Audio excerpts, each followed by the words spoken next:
Île-de-France. Vous écoutez IDFM, la plus francilienne des radios, sur le 98 FM.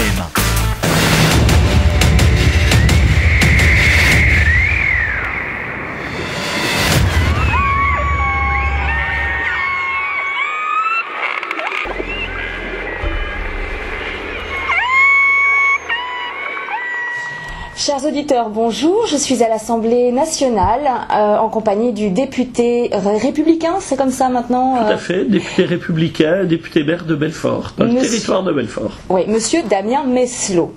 Merci beaucoup de me recevoir dans votre bureau où se passe beaucoup de choses. Je suis venue à vous en particulier pour parler du sujet de la corrida parce que vous êtes un des dépositaires d'une proposition de loi enfin deux propositions de loi d'ailleurs, une contre la corrida et une pour l'interdiction des mineurs dans les arènes.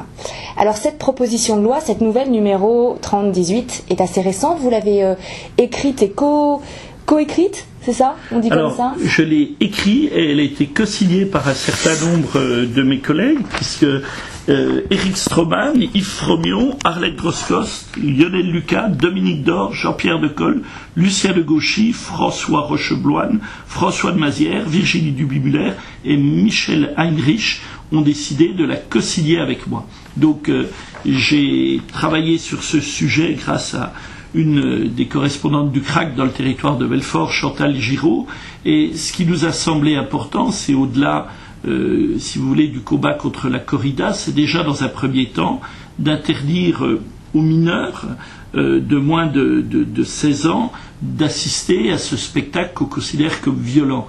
Vous savez qu'il y a un certain nombre de lois qui protègent les mineurs de moins de 16 ans d'un certain nombre de choses et on a souhaité y ajouter le spectacle des corridas.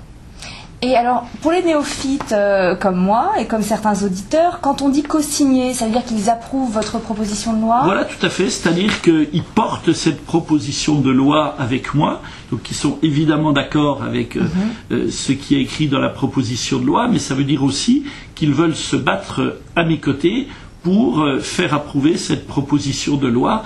Mais là, il appartient au gouvernement de l'inscrire à l'ordre du jour de l'Assemblée, puisque vous savez, c'est le gouvernement qui a la maîtrise de l'ordre du jour de l'Assemblée nationale. Et ça, il faut qu'il y ait pas mal de signatures. Par exemple, on peut donc aller voir le député de sa région et lui proposer votre... Tout à fait. La proposition de loi, on est quelques-uns à la porter, mais elle peut être co-signée par d'autres députés. Et s'il y a des militants...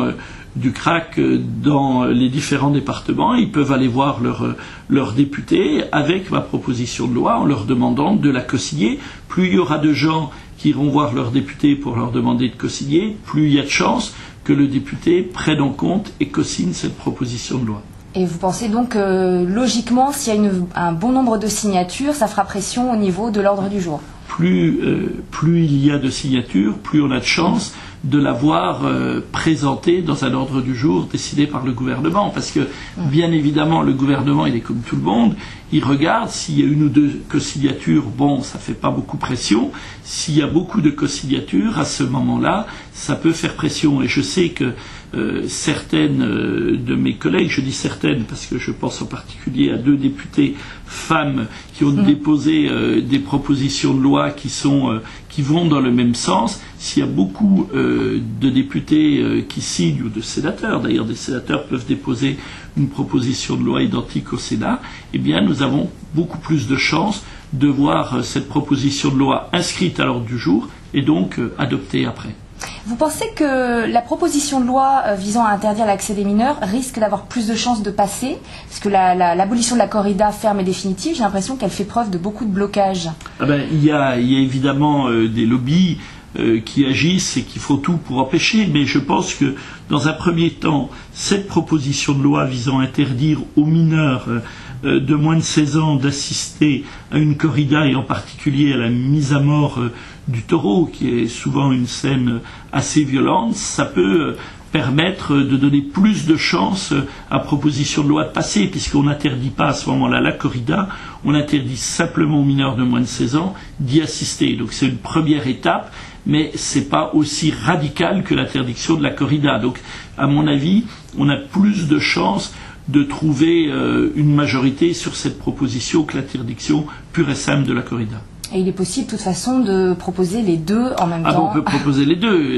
Un package. Il y a deux propositions de loi, mais celle-ci vise spécifiquement à interdire aux mineurs, parce que on considère aussi que si on habitue les mineurs dès leur plus jeune âge à assister à ce spectacle, ils risquent d'être plus enclins à y assister, ils risquent d'être plus enclins après à continuer à aller à ce genre de spectacle, alors que s'ils n'y sont pas habitués dès leur plus jeune âge, on a plus de chances qu'ils soient moins des aficionados de la corrida.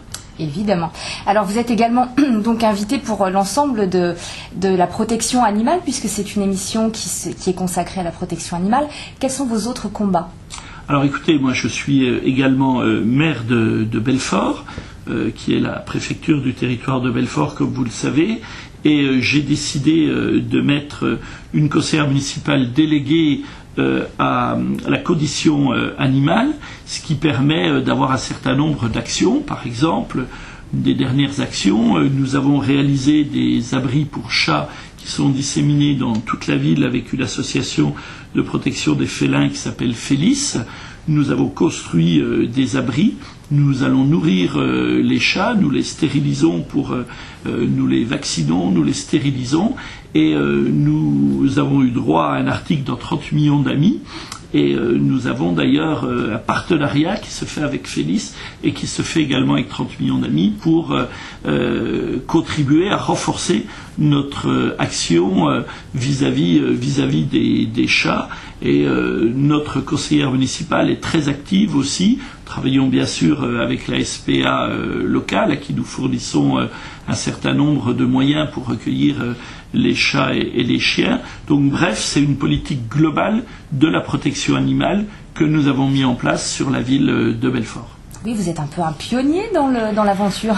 Écoutez, je ne sais pas s'il y a beaucoup de villes qui ont une conseillère municipale ou un conseiller municipal délégué au bien-être animal, mais en tout cas, oui, je pense que nous sommes parmi les premiers à aller dans cette direction. Et notre conseillère municipale déléguée, qui s'appelle Christiane Einhorn, est très passionnée, elle fait un travail exceptionnel. Ça ne demande d'ailleurs pas, dans cette période de carence budgétaire, de disette budgétaire, de gros moyens, ça demande surtout de la bonne volonté et un peu d'enthousiasme, et ça nous les avons avec Christiane Einhorn.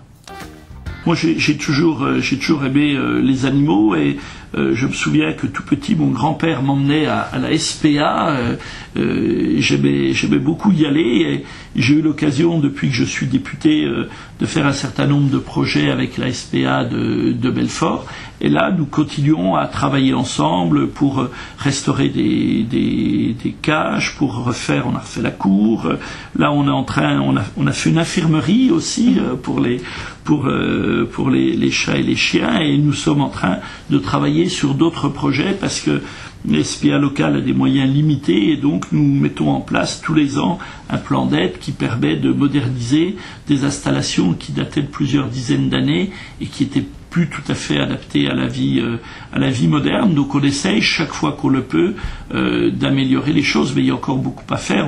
On commence seulement et la tâche est énorme.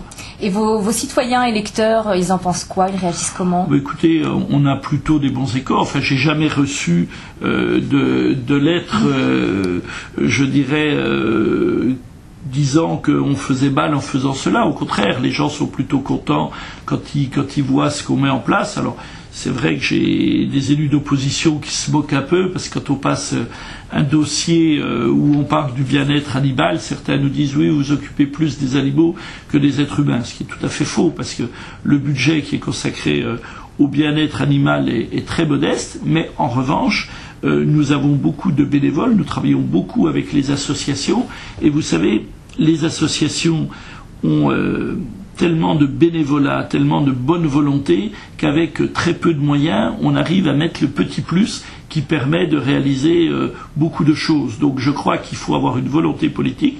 Volonté politique, nous l'avons, et grâce à cette volonté politique, nous arrivons à développer les choses. Mais je reste très modeste, nous faisons un petit peu, il y a encore beaucoup à faire, mais en tout cas, on a mis en place une politique qui, au fur et à mesure des années, va produire ses effets qui seront bénéfiques pour les animaux, mais aussi pour la population. Vous êtes connu surtout pour le projet de loi qui a donc été reçu pour les détecteurs de fumée dans les domiciles. Alors, pourquoi ça vous est venu? Comment ça vous est venu? Alors, si vous voulez, je suis élu de Belfort et il y a une vingtaine d'années, il y a eu un terrible incendie à Belfort dans un ancien hôtel, l'ancien hôtel de l'Europe qui était transformé en résidence pour étudiants et jeunes travailleurs, et il y a eu 15 morts. Et j'ai été extrêmement marqué par cet incendie, et les familles des victimes sont venues me voir et m'ont expliqué que s'il y avait eu des détecteurs de fumée, probablement il n'y aurait pas eu de mort, ou en tout cas beaucoup moins de morts.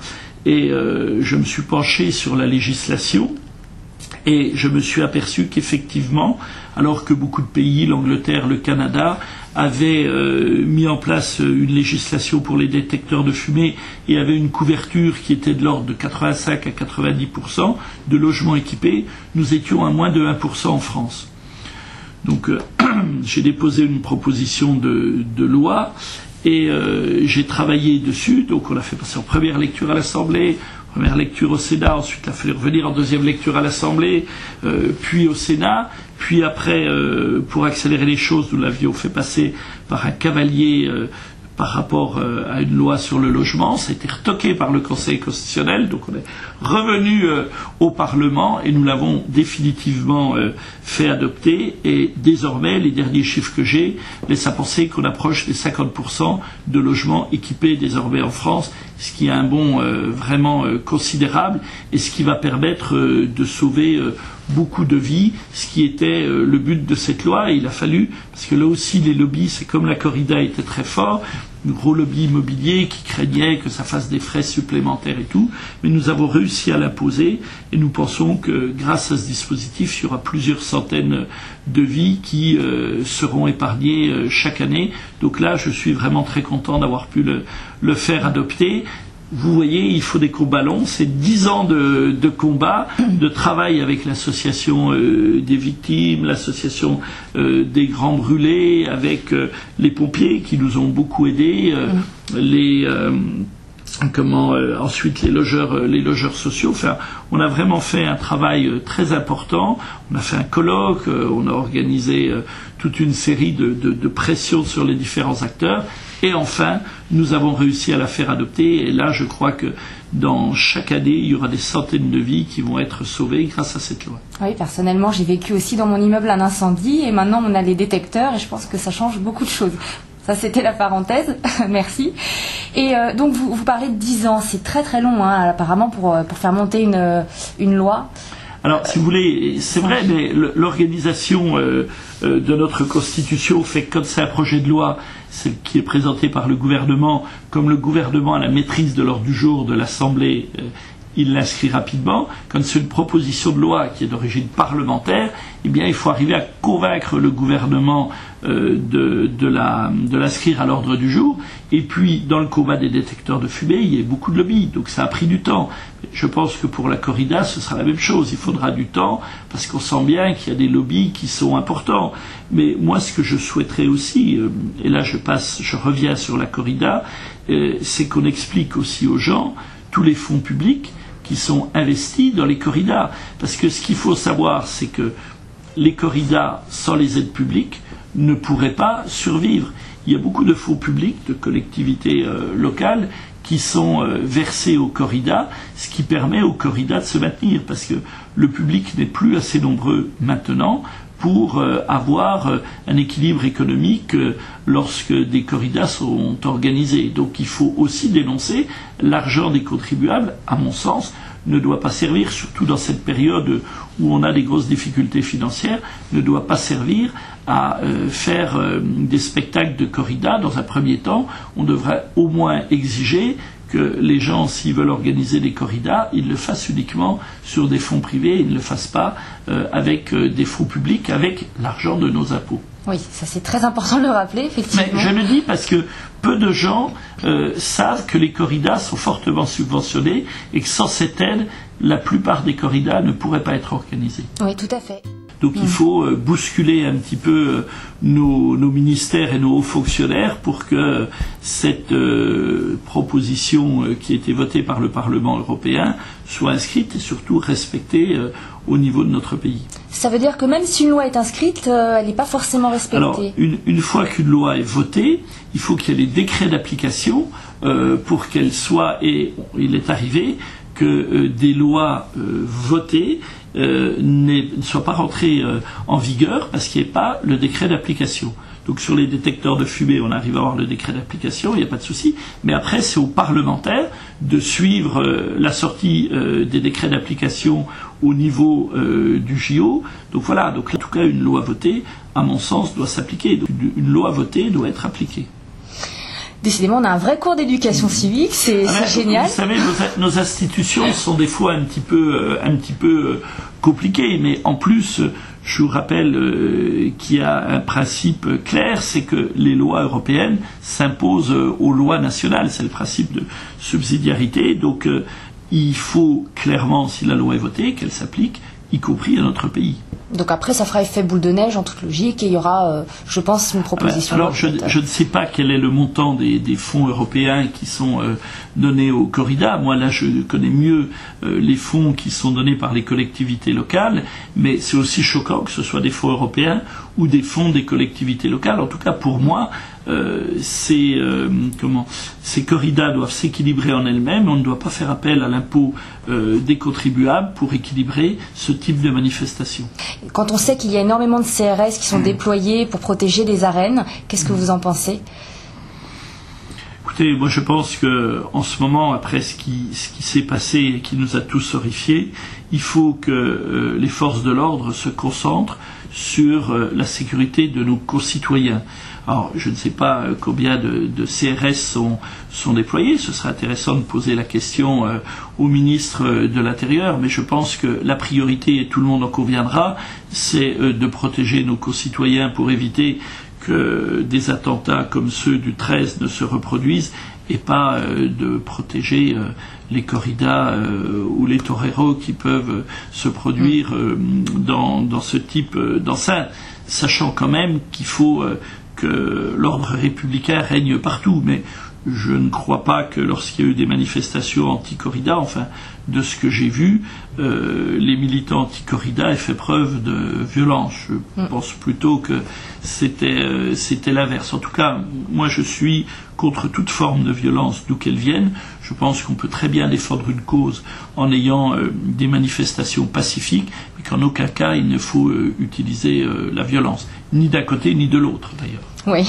En tout cas, merci beaucoup de m'avoir reçu dans votre QG. Voilà, et bien bonne continuation à vous et à une prochaine fois. Et à vous aussi. Merci.